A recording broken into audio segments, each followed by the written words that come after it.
Good morning to everyone on this beautiful day. Thank you so much for coming. I am Sharon Latshaw Hirsch, and it is my special pleasure to serve as the president of Rosemont College.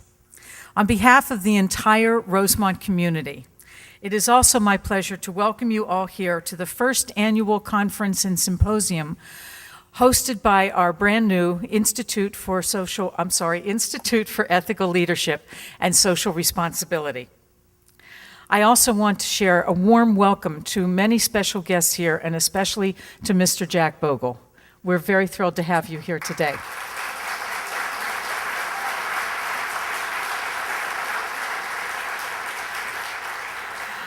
I'd like to share with you briefly, I promise briefly, how the Institute came to be.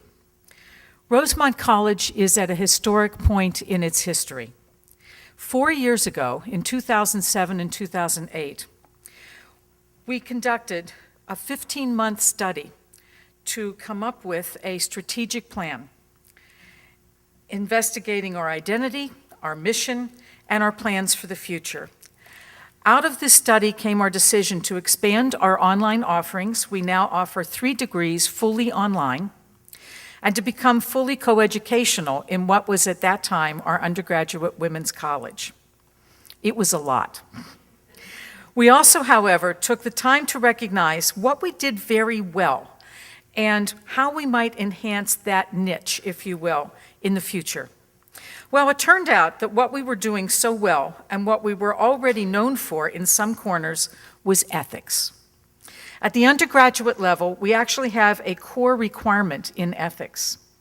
The members of our Business Advisory Board are helping us to spread the good word about how ethics is woven into the fabric of our master's offerings. The MBA and the MA in counseling psychology, for example, have built-in focus on ethics at every course, at every level. So about 4 years ago, an idea welled up in the strategic planning process from several sources that we should establish an Institute for Ethics. Today, as Rosemont celebrates its 90th anniversary, it is yet another great pleasure to publicly thank Halloran Philanthropies, which provided a leave gift allowing us to launch the Institute, and also to thank all the faculty, staff, administration, and alumni who worked so hard to make the Institute, only 4 years ago, a collaborative dream into a reality. So welcome to Rosemont College. Thank you so very much for being here. I now have one last pleasure, and that is to introduce Harry Halloran, representing Halloran Philanthropies, to come to the podium. Thank you.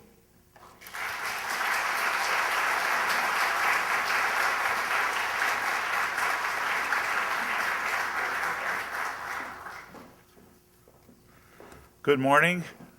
I am very happy to be here. I'm happy and excited, really, that we are kicking off the Rosemont College Institute for Ethical Leadership and Social Responsibility. I am very pleased and excited to be a significant part of the initial funding and am excited about this program today. And if you will, I can tell a little bit of story about how I got, if you will, shanghaied a little bit by our dear president. We had a discussion, and she talked about this Ethical Institute, and I'm really big into business ethics and social responsibility, and she said, well, let's have a meeting and we'll get your ideas. So I brought 15 books, had a lot of conversation, and it was just amazing how interested she was in every one of my ideas. Little did I realize that 6 months later, she would be in my office, and she said, now I have a proposal for you that I would like you to fund the Halloran Institute. And I said, well, I'm really not into naming and sort of like to change the name, so we changed the name a little bit. And then I realized it was absolutely impossible for me to say no. So that's how it happened. The timing of initiating the Institute could not be better.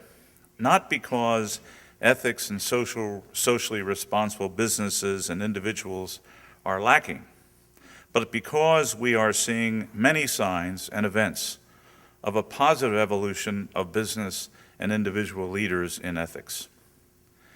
People becoming more socially responsible and displaying ethical leadership are all over the world. Witness our distinguished keynote speaker, who has been an ethical leader in the financial area for over 40 years, maybe 50 years, I don't know, but certainly over 40 years. And there are just numerous examples. The leaders in business are increasingly aware and practicing that all stakeholders are important, not just the shareholders. We see that in many cases, if not the majority of businesses are moving in that direction.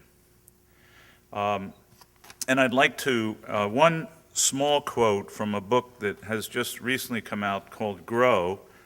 I don't know whether, John, you've seen this or not, but anyway, this is written by Jim Stengel. Maximum growth and high ideals are not incompatible, they're inseparable. The data from a 10-year growth study of more than 50,000 brands around the world show that companies with ideals of improving people's lives at the center of all they do outperform the market by huge margins. And so he has a chart, but that's just an indication of the beginning awareness despite some of the negative things that you see in the media. Witness the growing number of social entrepreneurs growing throughout the world. Philanthropy is on an accelerating path with very hard-hitting positive plans for dealing with the many problems that the world is facing. Most importantly, I think, the students of Rosemont College are ready and interested to learn and hear from the success stories in ethical leadership, as distinguished from the negative stories and things that surround them from every corner and in every aspect. So let us begin this great journey forward. Thank you.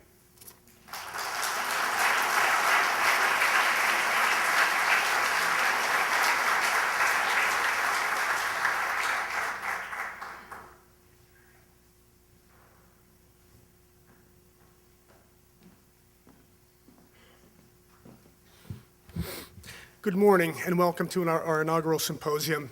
I am Alan Preddy and it's my pleasure to serve as director of our new institute.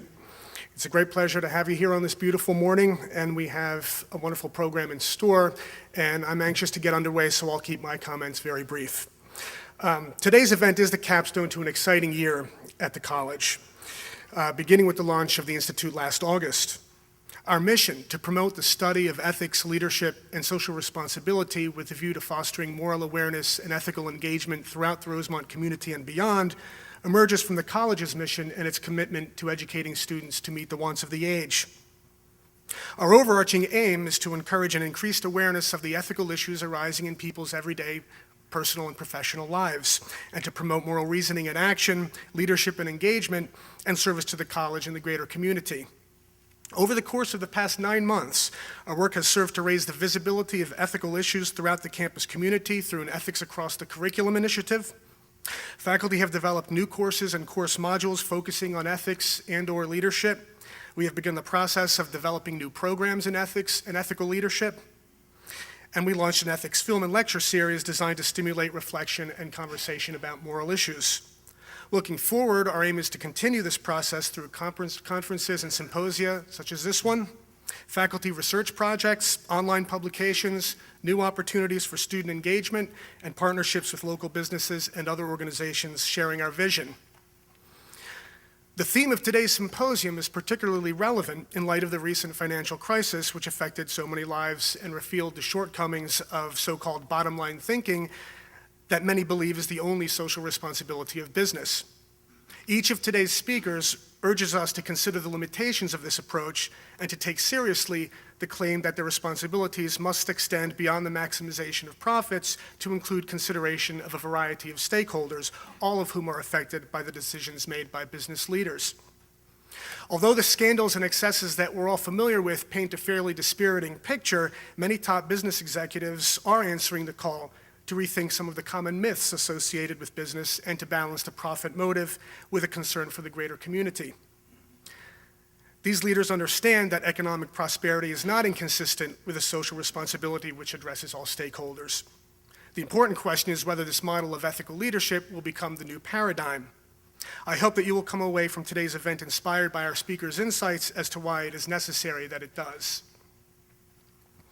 Our keynote speaker today needs little in the way of introduction. John C. Bogle is founder of the Vanguard Group, Incorporated, the largest mutual fund organization in the world, and president of the Bogle Financial Markets Research Center. He served as chairman and chief executive officer of Vanguard until 1996 and senior chairman until 2000. In 1997, he was named one of the financial leaders of the 20th century in leadership in financial services. In 1998, Mr. Bogle was presented the Award for Professional Excellence from the Association for Investment Management and Research, and in 1999, he was inducted into the Hall of Fame of the Fixed Income Analyst Society. In the same year, Fortune magazine designated him as one of the investment industry's 4 giants of the 20th century, and he also received the Woodrow Wilson Award from Princeton University for distinguished achievement in the nation's service. In 2004, Time magazine named Mr. Bogle as one of the world's 100 most powerful and influential people, and Institutional Investor presented him with its Lifetime Achievement Award. Earlier this year, the John C. Bogle Legacy Forum took place at the Museum of American Finance on Wall Street to commemorate his 60th anniversary in the financial field. Mr. Bogle is also a best-selling author of 9 books, including Enough, True Measures of Money, Business, and Life. His 10th book, Clash of the Cultures, is due to be released later this year. He holds honorary doctorate degrees from more than a dozen universities, including his alma mater, Princeton University. And now, please join me in welcoming Mr. John Bogle.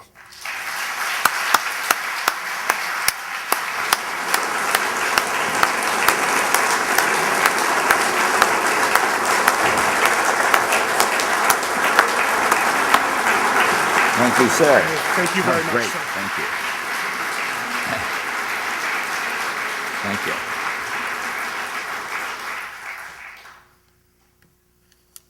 Thank you so much, Dr. Preddy. Thank you, President Hirsch. Thanks to the Hallorans for sponsoring this clam bake. And it's wonderful to be with all of you. Thanks also to some friends of mine out there, many friends that have been nice enough to come. And my wife Eve is sitting there hoping not to be recognized, so she probably won't put up her hand. But and speaking of putting up hands, I think it would be all right if I said, could we have a show of hands of people in the audience who are Vanguard shareholders? That's it. See you later. Well, to all of you, I say thanks for paying my salary for all these years. So it's a wonderful crowd, a great turnout, and let's hope it will inspire the speaker a little bit. But in a certain way, of course, it's a sad day for me, because I've kind of grown used to seeing my picture in the ad in the Inquirer day after day after day. So I will miss that, and they, I'm sure, will miss the revenue. We're going to be talking, the subject of this forum, as Mr. Halloran said, I think, was ethical leadership. Whose business? Your business. Absolutely true. And my title, which I'm not sure I'm going to use exactly this, but I'm certainly going to talk about business ethics. Title given was oxymoron, which in many respects it is, or opportunity, which in every respect it is.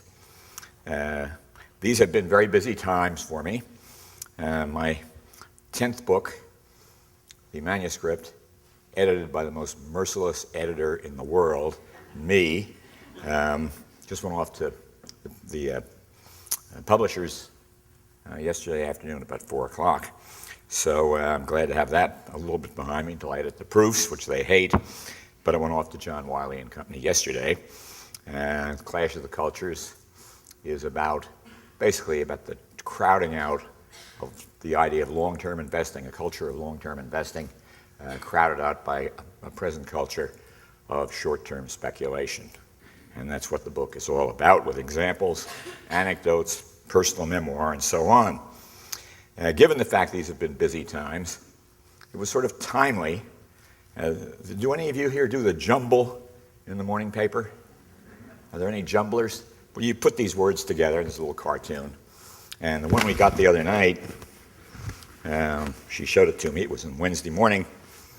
And the jumble is kind of timely and prophetic, because here we have this man sitting at his desk with his manuscript in his hands, and his wife says, "Now that you're finally finished, you can help out more around the house." And the husband says, "All done." And the wife, when you put all these words together, says, "It's about time." So I've been warned. Forewarned is supposed to be forearmed. But even in these busy days, I look forward to being with you today. Over the last decade, I've done lots of thinking and talking about business ethics, including a full chapter in my book, Enough, True Measures of Money, Business, and Life. A lot of words in there about that, and it's a little book, and in the edition recently signed by President Clinton, it has these kinds of issues in it. Too much focus on things and not enough focus on commitment.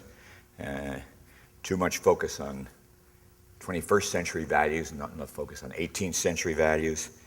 Too much focus on business conduct and not enough focus on professional conduct. And so I will set down this morning with you some of these ideas in the time that follows, hopefully leaving about 20 minutes for questions and answers. And please don't hesitate to speak up, particularly if you disagree with me. And I'll do my best to answer candidly if you will ask me candid questions. I've kind of outlined 4 subjects that I want to talk about today. One is the subject of ethical principles with an LES, and ethical principals with an ALS, and some background about today's troubled corporate and investment worlds. And the second part is how our professions, one of the big problems we have today, is so many of our great professions have become businesses. A larger reflection not only of businesses and professions, but our whole society. It's going on in corporate America and its unfortunate consequences, which come down to things like bigness and massive size. Third, I'm going to talk about how the mutual fund industry itself, I have a lot of experience here, moved from a profession to a business. And if you will forgive me, a discussion about how a brand new firm named Vanguard, created in 1974, refused, or did its best to refuse, following the crowd and the way the industry was going. An even better example, best I could find, for yes, good ethics means good business. And finally, a brief conclusion. I'll end up by discussing 2 philosophers, one from the 18th century and one from the 21st century, who have some very positive thoughts on why with the values that can ultimately develop that will lead us to improve our business and society alike. The first of these 4 subjects focuses on ethical principles and ethical principals, an idea that was inspired for me by, of all things, a typographical error. I received, by the way, these words are messed up so many times I've lost count. But a mailing I received announced that General Electric would receive an award for long-term excellence in corporate governance, and GE President Jeffrey Immelt was quoted on focusing on the importance of sound principles of corporate governance. Well, the quotation spelled ALS on that principle.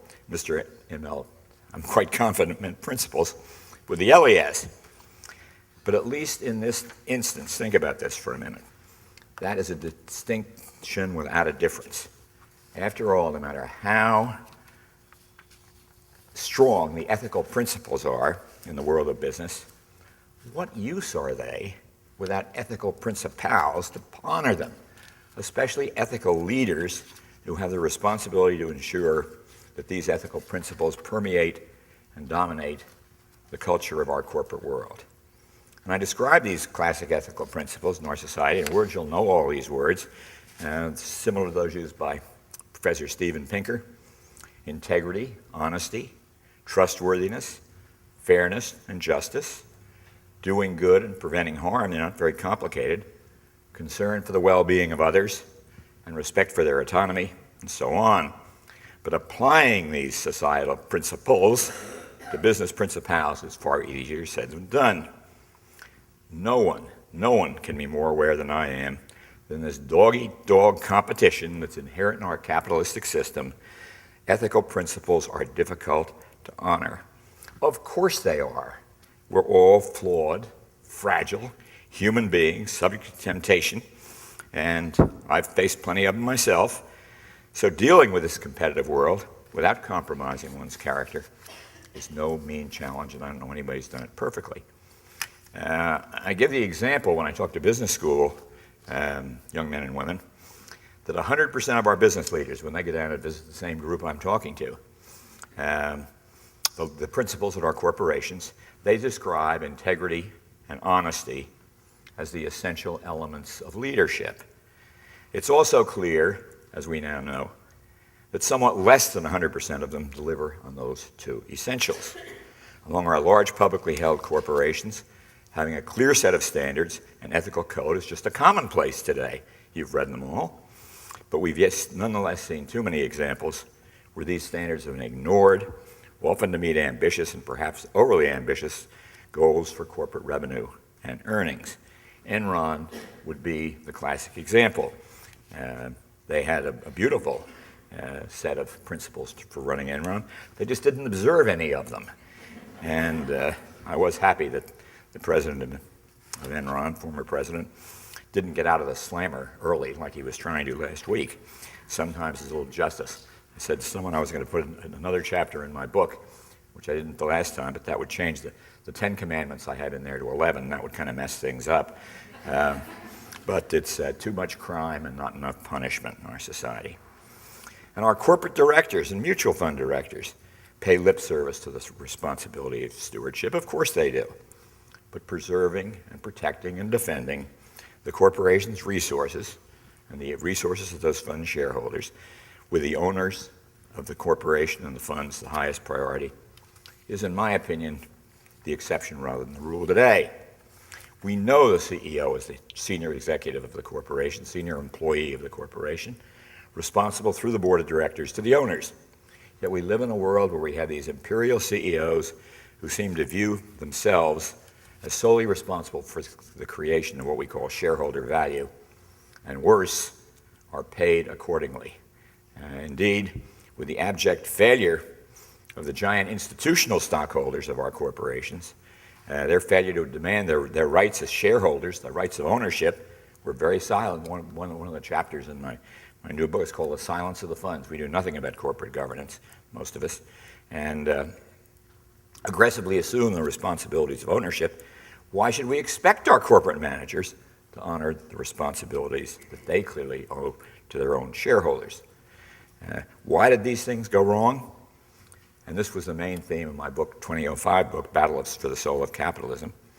What went wrong in corporate America, aided and abetted by investment America, was a pathological mutation in capitalism.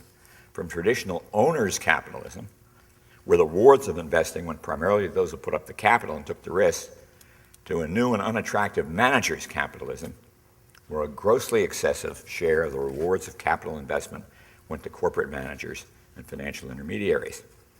There were two major reasons for this change. And first of all, very few people seem to be aware of this. The ownership society of yore, in which the shares of our corporations were held almost entirely by direct stockholders, gradually lost its heft and effective, and it's not going to the ownership society, it's never going to return. And instead, we now have an agency society with financial intermediaries controlling the overwhelming majority of shares of corporations. It is an unprecedented revolution with grave implications in which, since 1950, the institutional investors of our stock market, their share of the ownership of stocks in 1950 was 8% of all stocks, and now it is 70%.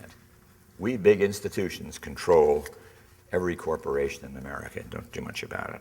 Individual ownership, therefore, has dropped from 92% to 30%.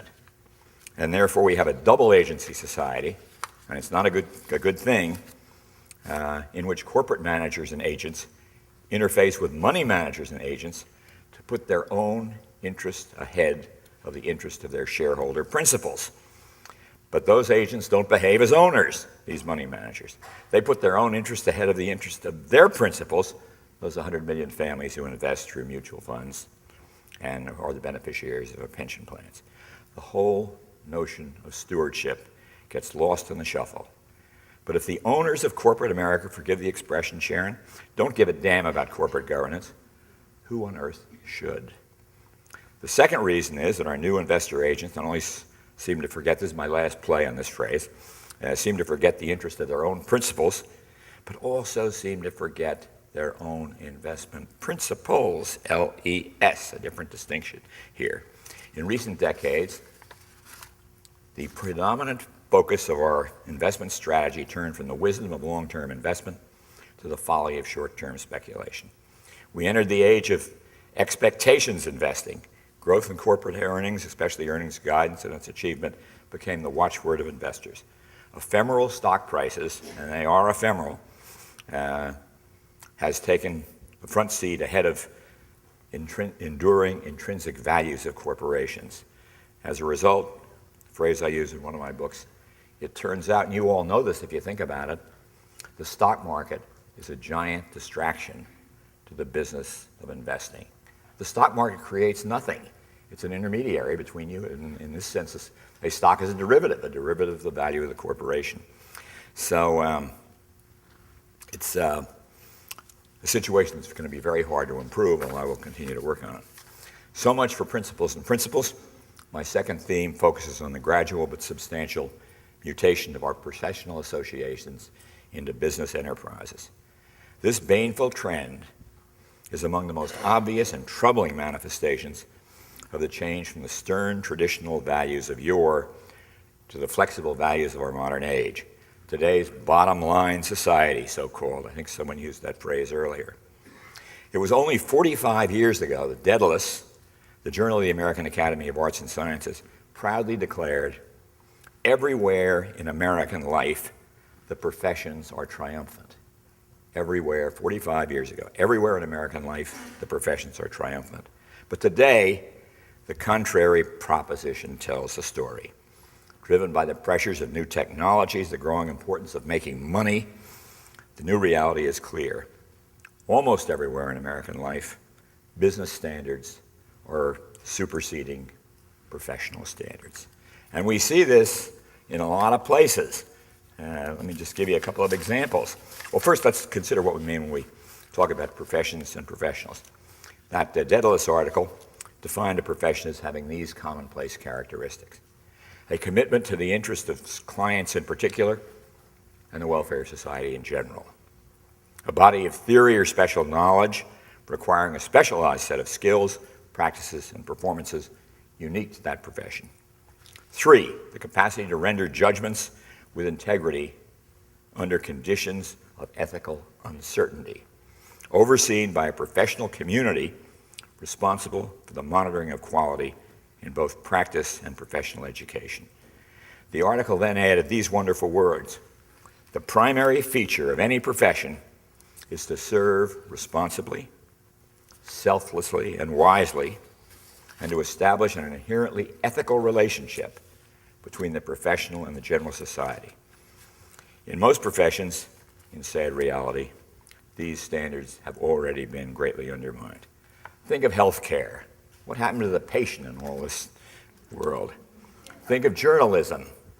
Church first meaning the quality of the journalism, state meaning the quality of journalism, and the advertising and that kind of thing, and church being the editorial side. Think of law firms. Think of those ads you see on television all the time. Sue me, please. Think of accounting firms. Think of education even. So far, we seem to be okay, however, in religion, mostly. With these changes have come a serious erosion in the idea that professionals must accomplish their good works with a commitment to use their mastery to fulfill a mission, again quoting from the Daedalus article, that inspires passion, a mission that gives beyond the self. Of course, we're all aware, as Daedalus puts it in another article, that pursuing a noble mission is often painful, and that not letting the mission get out of hand is possible only for those who truly believe in the mission and have enough self-perspective to remain wary of dangers such as arrogance, megalomania, misguided beliefs, and distorted judgments.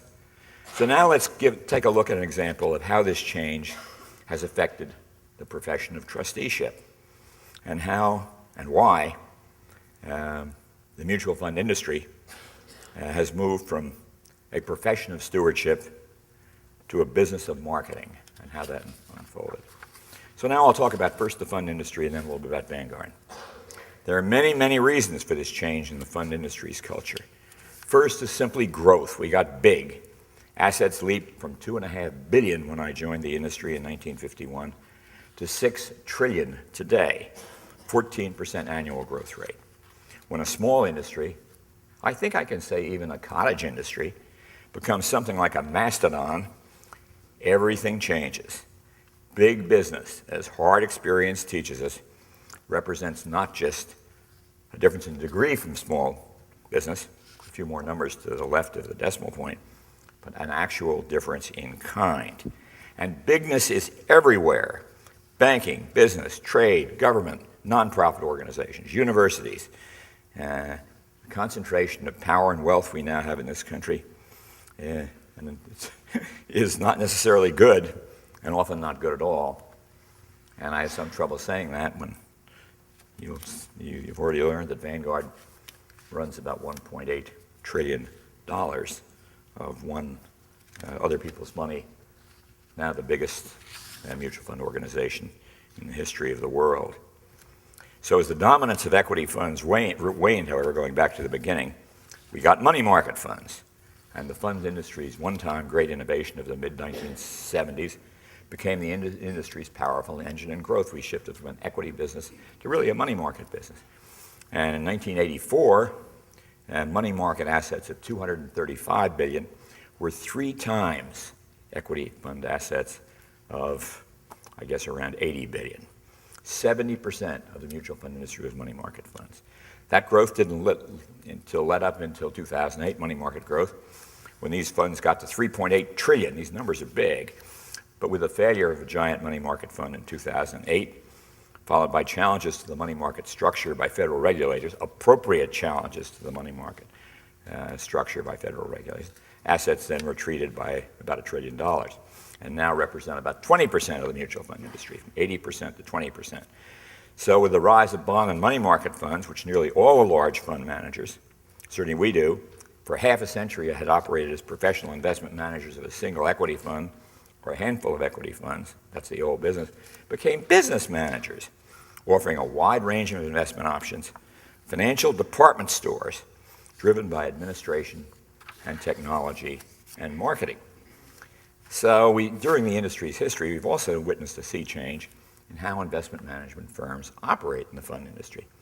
The old days were dominated by investment committees, long-term focus and a conservative culture of prudent investment.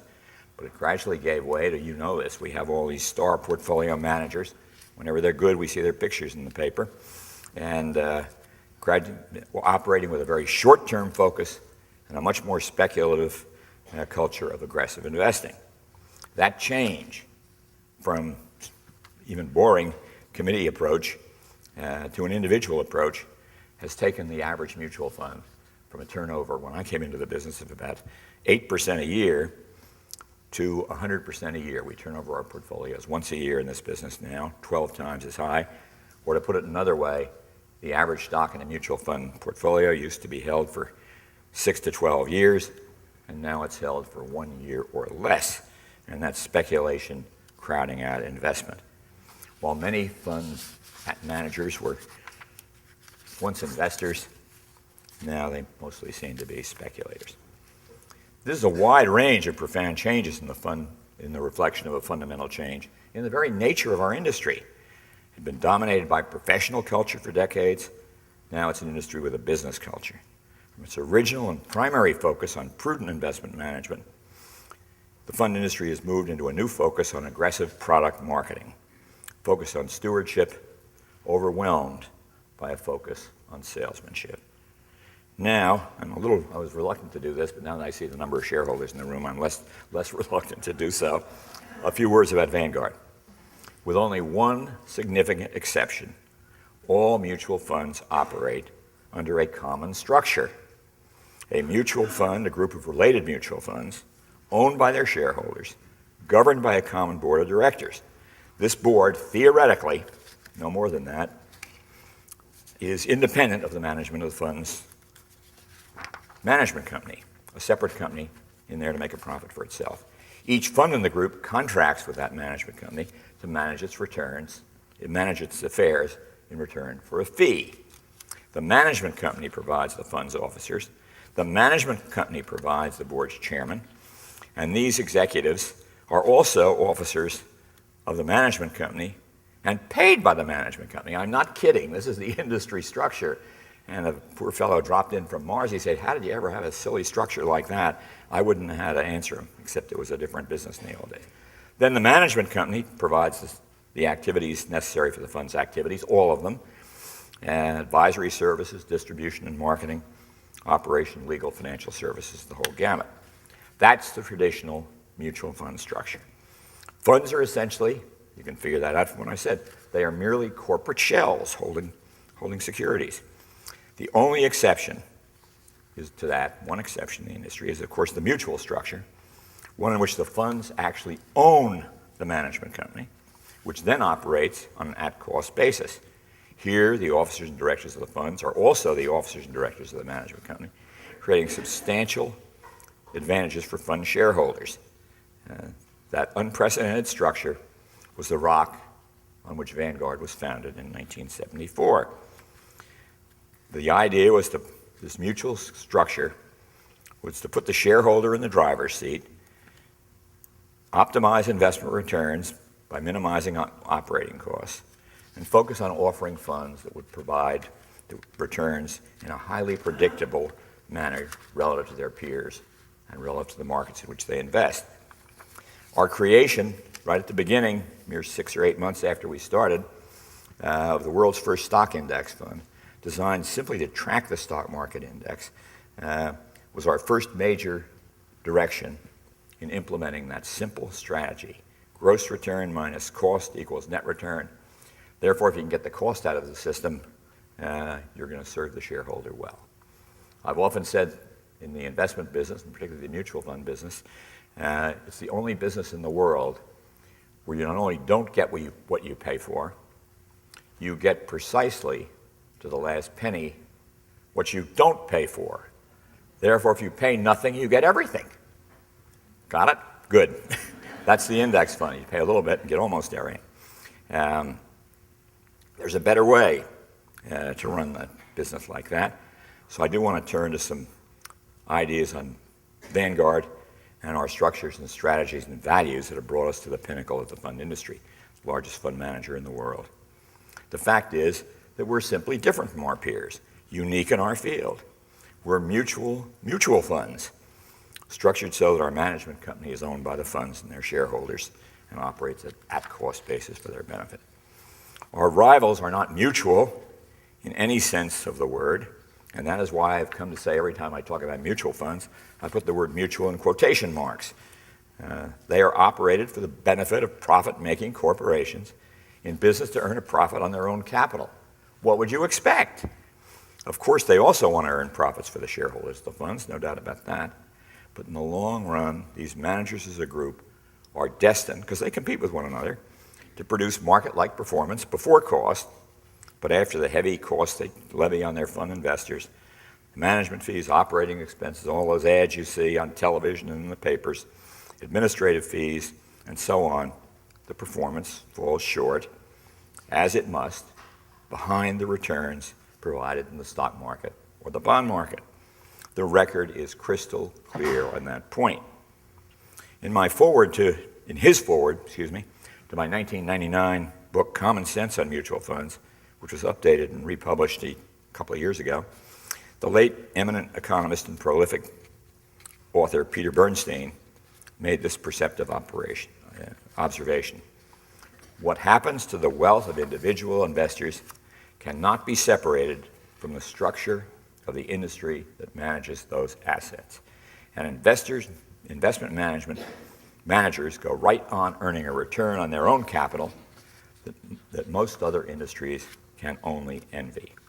In the present management-dominant structure of institutional investing, managers gain huge rewards and their clients get second shrift.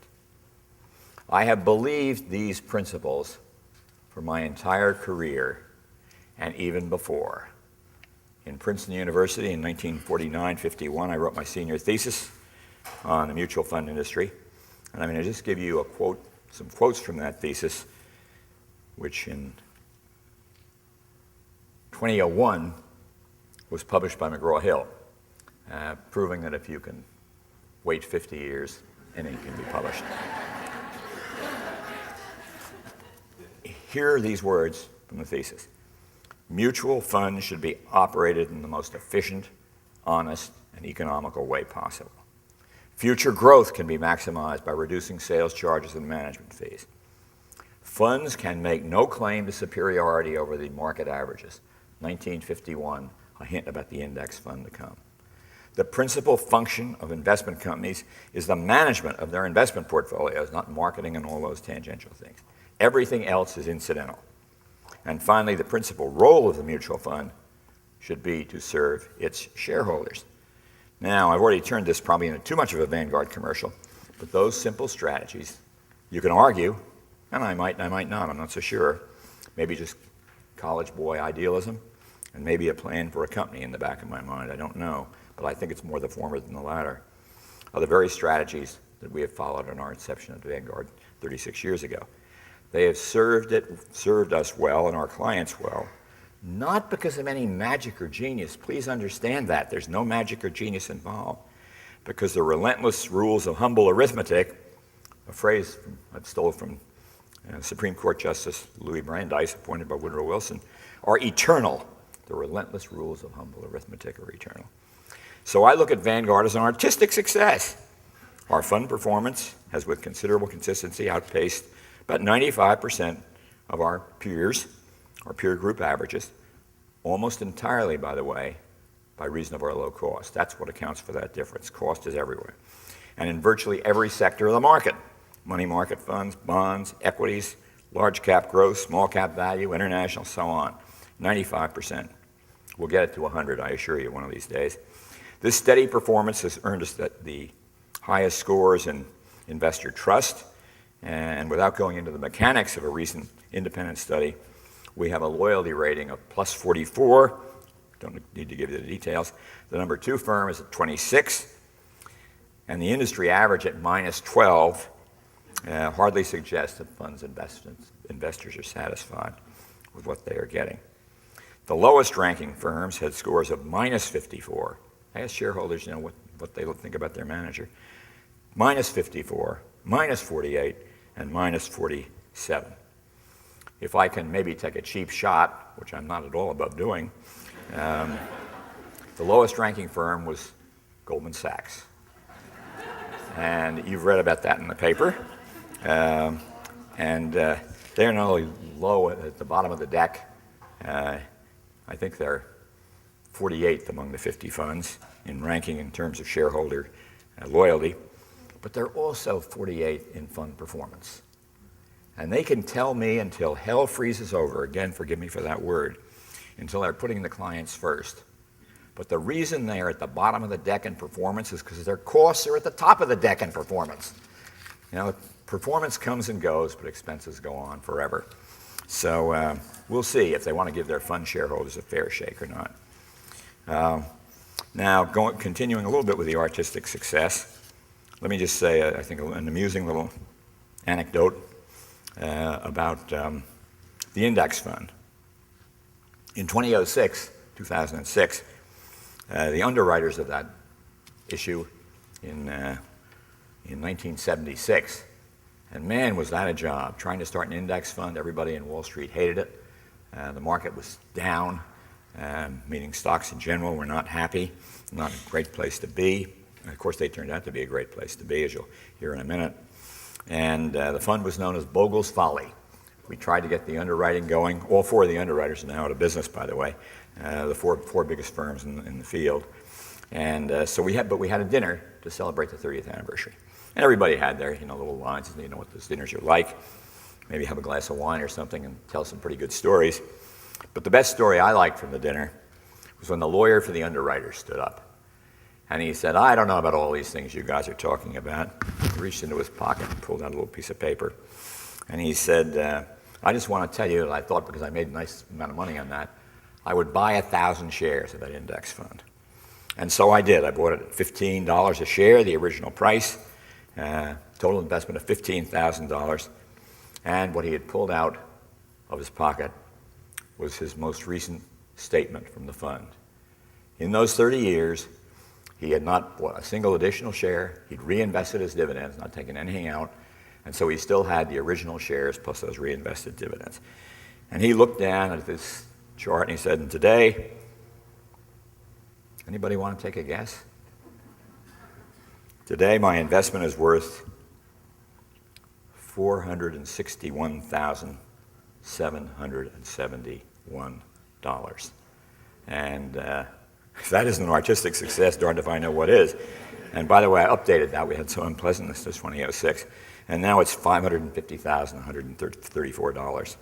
So it really, for old Bogle's Folly, it's really, it's pretty nice.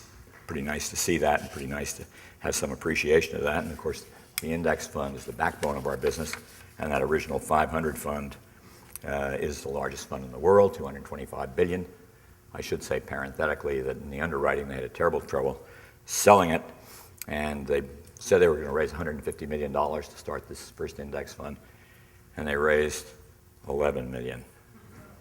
They came to me and said, I said, my God, 11 million when they told me. I said, we can't even buy all 500 stocks in the S&P 500. And they said, why don't we just pull the whole thing and forget it? And I said, are you kidding me? We have the first index fund in the world. You're going to throw it away? Not in my watch. So in any event, as consumers seek out, as they are doing right now, better goods and services at lower cost, sometimes the competitive system works pretty darn well. In our case, our solid returns, low cost, shareholder loyalty, and performance, that's the artistic success, has resulted in quite remarkable commercial success. Our passive, and we've gotten very, very large, and happily, I think it's more than just an accident, when you're running passive money, index money, you don't have a lot of turnover, so you're not like a lot of firms that grow so big that they're too big to manage the money, they're like Gulliver, all nailed down to the ground. But passive strategies don't deal with that problem. So, and I said this before and I'll say it again, since we're structurally sound, mathematically sound, and I think ethically sound, our strategies have followed our structure, and it's easy for me to make the case that good ethics is good business. Now, I thought you would not like this talk unless I was a little snarky. So I decided to bring you up to date in our ongoing competition with Fidelity. Now, I should say that Mr. Edward Johnson III really doesn't, he thinks this is a nasty fight, and I think it's a fun competition, and may whoever offers the best products and services at the lowest cost win. So how are we doing? Well, let's go back to 1999. Assets, total assets under management. Fidelity, $650 billion. Vanguard, $450 billion. $200 billion behind. Market share of fund industry assets, Fidelity 14%, an all-time industry high. No one had ever gotten to 14% of industry assets before. Vanguard 10%. Now we turn the clock ahead. 2012, Last night, market share, Fidelity down from 14 to 10, Vanguard up from 10 to 17. And it's going to grow. And I worry a lot about that, by the way. Worry a lot about growth. Because we do, right now, one of every $3 that comes into the fund industry comes into Vanguard. So if you're going to go get 33% of the cash flow, it's only a matter of time till that 17% of assets grows to 18 and 19 and 20. And I don't know what happens next. I mean, I don't like all that size, actually. And so today, when you look at the assets of Vanguard stock and bond funds, that old $200 billion deficit has turned into an $800 billion excess. Fidelity, $870 billion. Vanguard, $870 billion. Vanguard, $1,670 billion. And that's not all good. So what do you do in that growth kind of case? How do we get those simple ethical values across that we adopted at the very beginning? And I can tell you this from personal experience, a heck of a lot easier when you got a very little tiny company. And back in '74, 1.4 billion of fund assets, went in the trillions then, and 28 crew members, 28. Now 13,000. It's pretty easy if you start with 28 people. You're with them all day, every day. And so the early years, I knew everybody in the company, up to 1,000 people then. But building that value system, an ethical system, the mission system, is easy. But changing a firm's character and values is much more difficult than embedding the character and values established at the outset. It begins with leaders not merely, quote, talking the talk, as they say, but walking the walk every step of the way. And a leader better never forget that. It means communicating these values over and over and over again ad infinitum in the simplest possible terms. Think of new ways to say it. Make yourself think of a new way to talk about our mission at least twice a year. Put the shareholder in the driver's seat. Do what's right. If you're not sure, ask your boss. That was our only principle of business then. Keep Vanguard a place where judgment has at least a fighting chance to triumph over process. A company that stands for something. Stewardship. Character counts, the title of one of my books. If we can keep building a crew that holds high those values, and I can tell you they're pretty darn good today, I interact with them every day, and focuses not on a job but on a career, those veterans will pass the values along to those who follow them. As they do, you see it happening every day. And the firm's character should endure for a long, long time. And with it, if we don't lose our way, our industry preeminence will continue. I am reminded by reading some of the stuff about the Titanic recently, however, that no ship is unsinkable. And I will be communicating that to our people out there. It's a wonderful article in the New Yorker. Let me wrap up quickly here with some words of wisdom from some philosophers. First, to summarize, we still seem to have plenty of ethical principles, but not nearly enough ethical principals. Two, business standards, such as they may be, have in a half century come to supersede traditional ethics at great cost to our society. Three, a promising new structure in money management focused on the positive ethics of placing shareholders rather than managers at the top of the food chain investing has carved out a dominant niche in money management. It's a good example, I think. At some point, if only to survive, other firms will finally have to follow the Vanguard model. It won't be easy because they make an awful lot more money for themselves than the present model. But this task remains for all of us, to elevate the ethical behavior of we all too human beings. It will be no easy task, but maybe some hope can be found in a new book by Princeton professor Kwame Anthony Appiah entitled The Honor Code, How Moral Revolutions Happen. He points out that honor, the respect of one's peers and one's community, is ultimately more important than money as a moral motivator. Whatever the case, we need to raise society's expectations of the conduct and character of the leadership leaders of our business and financial institution. Professor Appiah notes that his ideas echo the words in our Declaration of Independence, the decent respect for the opinions of mankind. Knowingly or not, he's also echoing Adam Smith's philosophy of life. In his first book, The Theory of Moral Sentiments, many of you know this, written in 1773, but more relevant than ever this very day, Smith developed the concept of the impartial spectator. This is not, serve your own interest when the invisible hand will protect everybody else. The impartial spectator is the force that arouses in us values that are so often generous and noble. The inner man, shaped by the society in which he exists, who gives us our highest calling. It is reason, principle, conscience, the inhabitant of the beast, the man within, the great judge and arbiter of our conduct. That's what Adam Smith said about the impartial spectator. And then he continues, hear these words please, continues to call to us with a voice capable of astonishing the most presumptuous of our passions, that we are but of one of the multitude, in no respect better than any other in it, and that when we prefer ourselves so shamefully and so blindly to others, we become the proper objects of resentment, abhorrence, and execration. It is from this impartial spectator only, that we learn the real littleness of ourselves, who shows us the propriety of generosity and the deformity of injustice, the propriety of reining in the greatest interests of our own for the yet greater interest of others. It is not the love of our neighbor, it is not the love of mankind, which upon many occasions prompts us to practice the practice of those divine virtues. It is a stronger love, a more powerful affection, the love of what is honorable and noble, the grandeur and dignity and the superiority of our own characters, in order to obtain the greatest benefit for ourselves, paradoxical.